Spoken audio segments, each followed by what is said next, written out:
Di sisi lain juga sangat ramai. Yasmin mengambil kesempatan saat orang lain tidak memperhatikan untuk memberikan selembar sketsa pada Luna. Luna memasukkannya ke dalam pakaian dengan tenang, kemudian menutupinya. Saat mereka berdua sedang mengobrol dengan tenang, tiba-tiba terdengar Joanna berkata dengan keras, "Kak Luna, saat menemuimu hari ini, aku menyadari kamu sudah menyelesaikan sketsamu.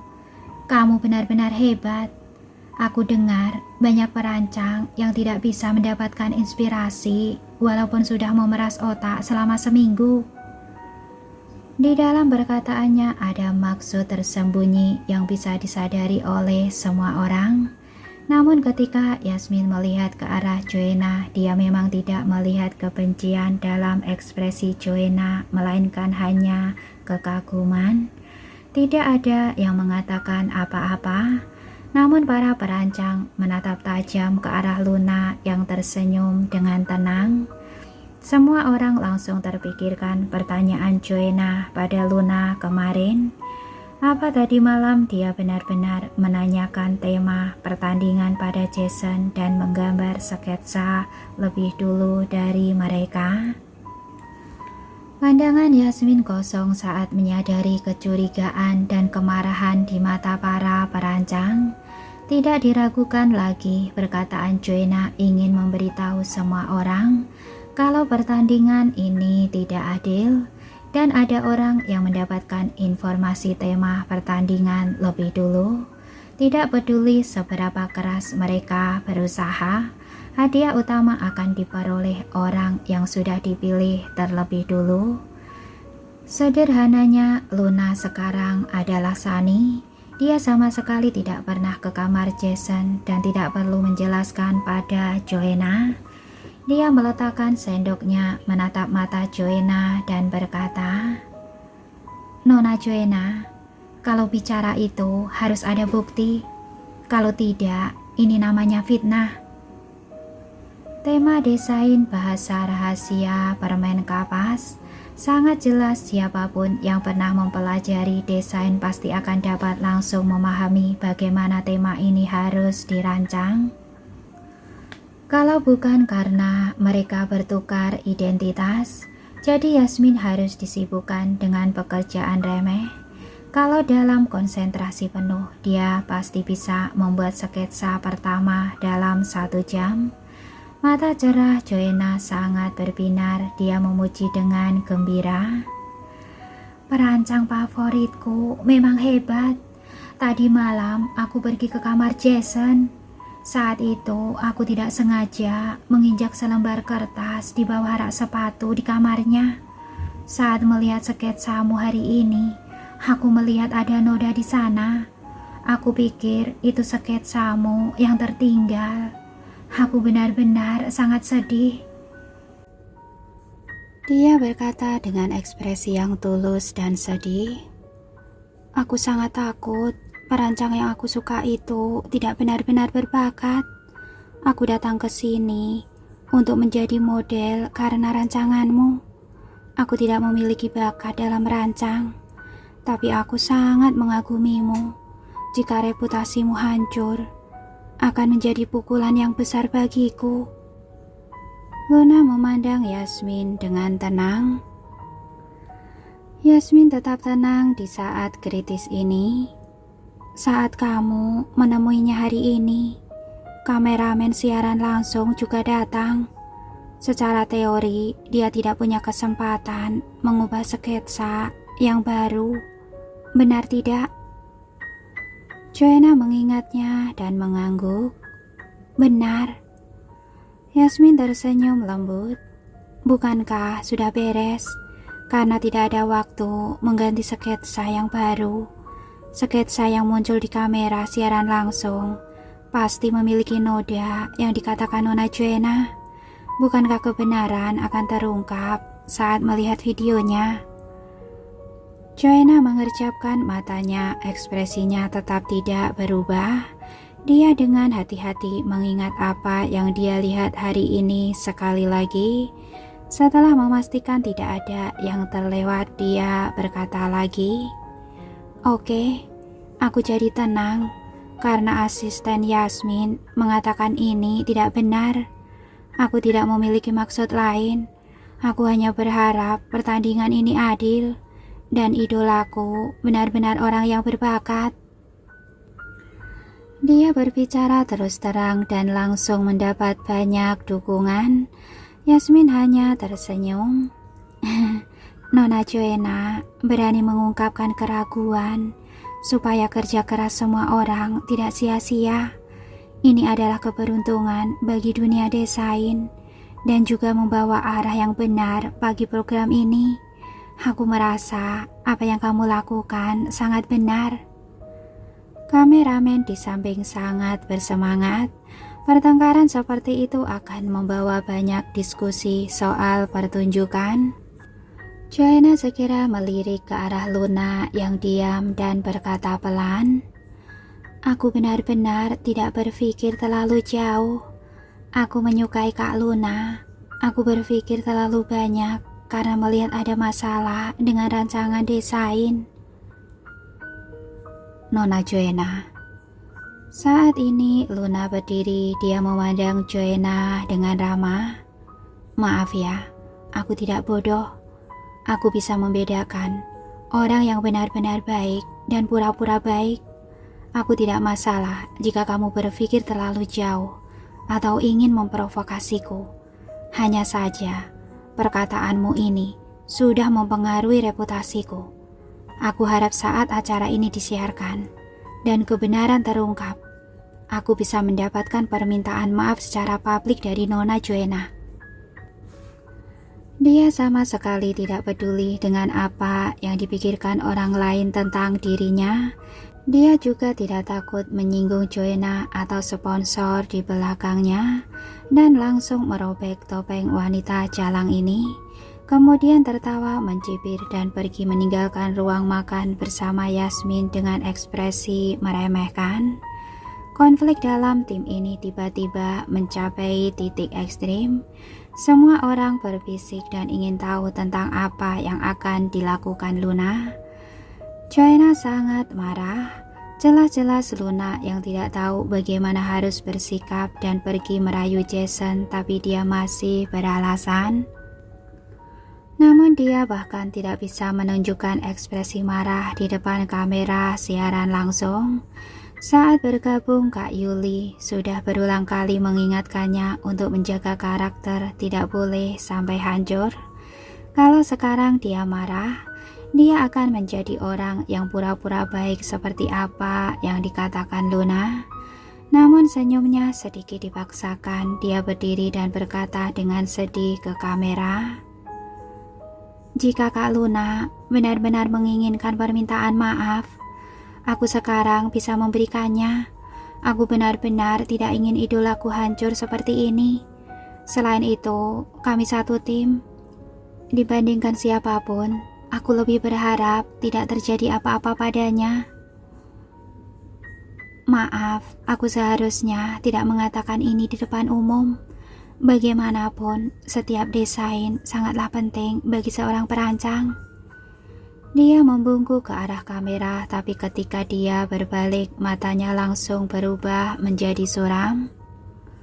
Dia tidak menyangka Yasmin akan menimbulkan masalah hanya dengan beberapa perkataan saja. Dia juga tidak menyangka Luna akan begitu tidak mempedulikan citranya dan langsung menyerangnya. Bukankah ini sama saja dengan memancing kebencian padanya? Di sisi lain, Yasmin dan Luna kembali ke kamar. Luna tampak serius. "Bagaimana ini? Di dalam rancangan yang aku serahkan memang ada nodanya." Saat itu dia takut kamera akan merekam terlalu banyak dan memperlihatkan kesalahannya. Jadi dia langsung mengumpulkannya. Sekarang pikirannya berdengung. Tadi mereka hanya membual. Sekarang wajah mereka akan benar-benar tertampar. "Di mana sketsa yang aku berikan belakangan?" Yasmin menghibur Luna. Luna segera mencarinya di laci. Setelah beberapa saat dia mendongak dengan ekspresi pahit di wajahnya. Habislah kita, sketsanya hilang. Tidak apa-apa, aku akan memikirkan cara. Kamu jangan panik, paling aku akan mengakui kalau aku adalah Sunny. Yasmin berbalik pergi. Dia tidak tahu apa Jason masih berada di ruang makan pribadi di ruang perjamuan atau tidak. Jadi dia harus mencari cara untuk menghubunginya.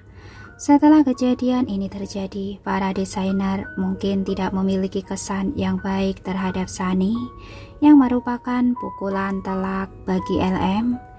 Joanna tidak mencari bantuan dari Jason, malah membiarkan kecurigaan terus bergejolak di dalam tim perancang. Pada saat yang sama, setelah menonton siaran langsung di pagi hari, bibir Kevin membentuk senyuman antusias.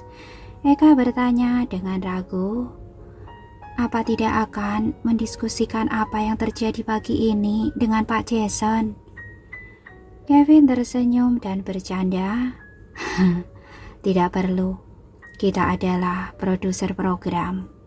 Supaya bisa populer, sebaiknya memberikan topik kontroversial seperti itu pada netizen untuk didiskusikan. Pertunjukan ini lebih menarik dari yang dia bayangkan. Yasmin kembali ke kamar membawa tasnya. Sketsa yang dia berikan pada Luna juga hilang. Kemungkinan besar Luna tanpa sengaja menyerahkannya. Sebelumnya dia secara khusus mempelajari aturan dengan seksama. Dia mengetahui investor akan memiliki kesempatan untuk melihat sketsa terlebih dahulu dan melakukan penyaringan awal. Dengan kata lain, Jason akan tahu apa sketsa kotor itu ada atau tidak. Dia menggetakkan gigi dan menelpon Jason. Dalam beberapa detik, Jason menjawab, suaranya rendah dan tanpa banyak emosi. Ada apa? Apa bisa bertemu? Ada yang ingin aku bicarakan denganmu. Yasmin berusaha keras untuk terdengar lebih lembut. Bagaimanapun saat ini dia sedang meminta bantuan. Sekarang, suara Jason meninggi dengan makna tersembunyi. Pipi Yasmin terasa sedikit panas. Bagaimanapun sebelumnya dia bersikap kasar, namun dalam satu hari sikapnya berubah. Dia berkata dengan ragu, kalau kamu tidak punya waktu, aku akan langsung mengatakannya. Tadi malam aku meninggalkan selembar sketsa di Jason. Aku mencarimu kemana-mana. Ternyata kamu ada jauh di dalam taman. Suara Joanna di telepon menyela apa yang hendak dikatakan Yasmin. Jason tidak menunggu sampai dia selesai berbicara dan berkata dengan tenang, ada urusan, sudah dulu. Yasmin berdiri di kamar mandi memegang ponselnya, buku-buku jarinya memutih. Dia menghela nafas, berbalik dan meninggalkan kamar mandi, mengerutkan bibir dan berjalan bolak-balik di dalam kamar selama 30 detik.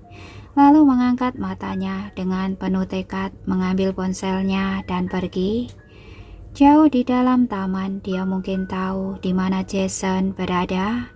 Aroma mawar menembus hidung Yasmin.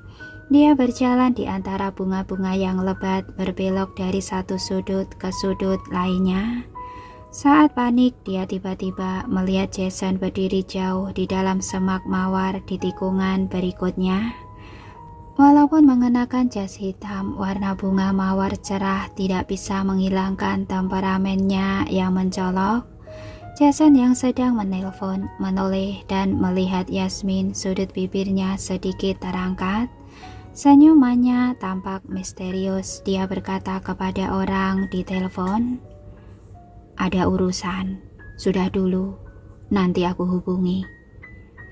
Yasmin berjalan dengan tenang dan berkata, kamu sedang melihat bunga ya? Dia hanya mencari topik pembicaraan.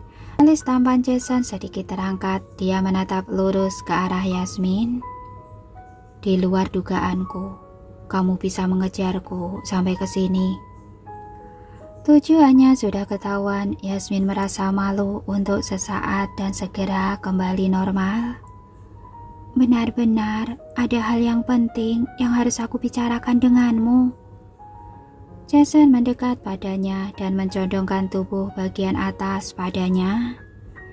Kamu tidak bisa diam begitu mendengar suara Joanna. Yasmin menatapnya lebih dekat dan menyadari ekspresi santai di wajahnya. Dia tahu saat ini suasana hati Jason sedang baik. Apa karena Joanna bertemu secara pribadi dengannya di sini? Dia menekan rasa jengkel yang tiba-tiba muncul di dalam hatinya, menunduk dan berkata dengan suara lembut yang disengaja. Bukan, aku ada urusan lain. Kalau tidak, aku tidak akan mengganggu kamu dan Joanna. Joanna tidak mengajakku bertemu. Kamu yang mengajakku bertemu. Jason mengingatkan Yasmin. Yasmin mengangkat mata dan menatapnya. Rasa terkejut terlihat jelas di matanya. Jadi, kamu menungguku di sini? Aku hanya melihat bunga mawar di sini. Jason menggunakan kata-kata Yasmin untuk mengejeknya. Yasmin menjilat bibirnya dan tanpa sadar mengepalkan tangannya. Jason, aku ingin minta bantuanmu. Sebelum selesai berbicara, dia tiba-tiba berhenti. Jason mengerutkan kening, tapi sebelum dia dapat berbicara, Yasmin tiba-tiba menutup mulutnya. Dia dengan mudah diseret ke semak bunga mawar yang lebih dalam oleh Yasmin. Jason memandang wajah Yasmin yang memerah karena panik dan ikut masuk ke ruang di antara bunga dan dinding taman bersamanya. Yasmin khawatir Jason akan tertusuk duri bunga, jadi dia berencana untuk mendorongnya bersandar ke dinding. Dia saja yang memunggungi dahan bunga. Namun Jason tiba-tiba melakukan serangan balik dan menukar posisi mereka.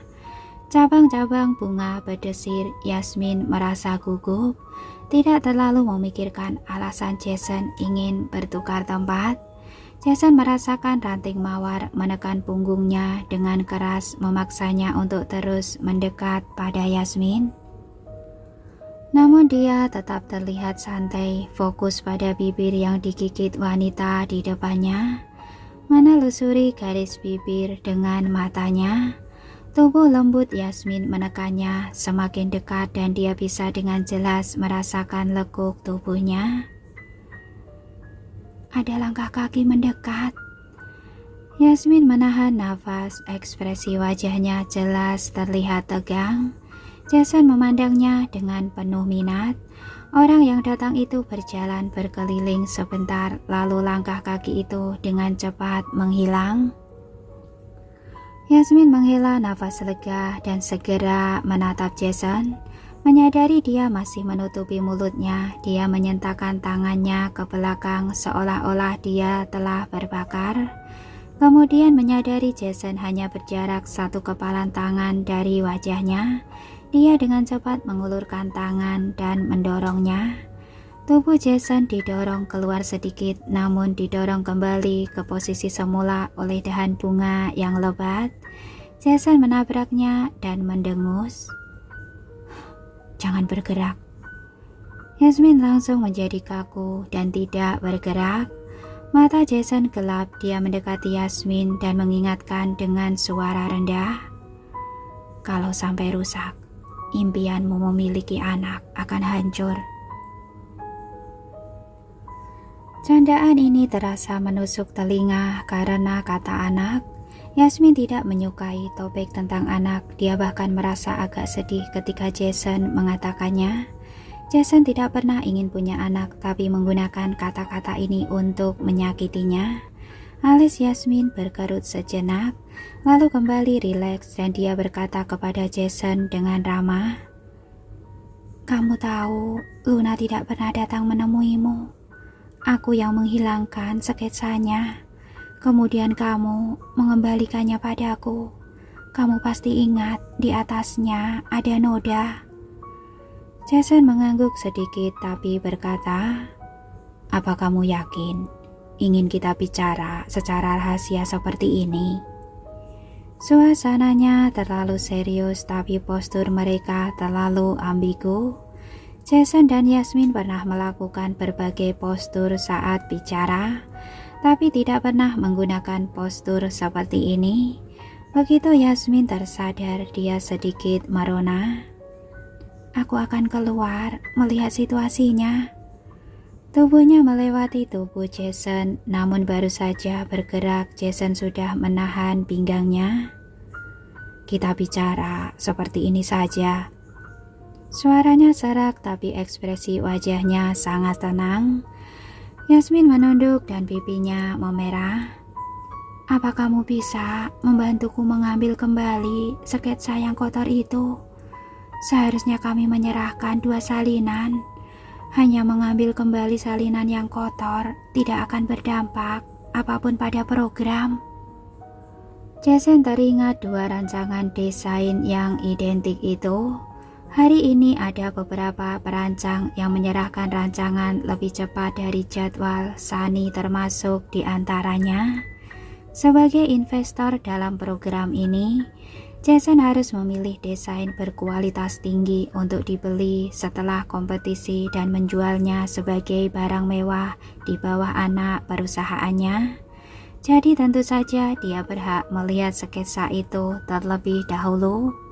Hanya saja melihat tulisan tangan Sunny di sketsa pertama membuat mata Jason sedikit menjadi gelap.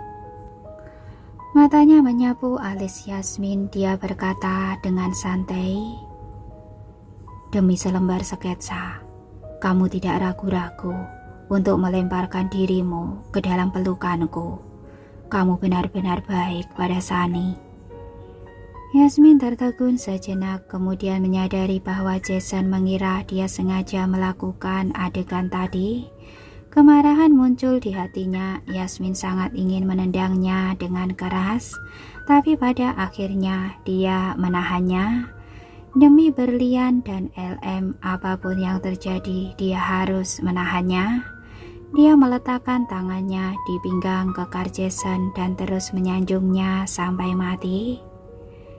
"Sketsa itu akan mempengaruhi keadilan dalam program ini. Selain itu, kamu dan bosku tidak bersalah. Bantu aku kali ini ya." Jason mendengus dingin. "Kamu mengenalku dengan baik. Aku tidak peduli dengan reputasi Sunny. Dan kamu tidak perlu mengkhawatirkan reputasiku." Yasmin mengatupkan bibirnya dan tidak menjawab.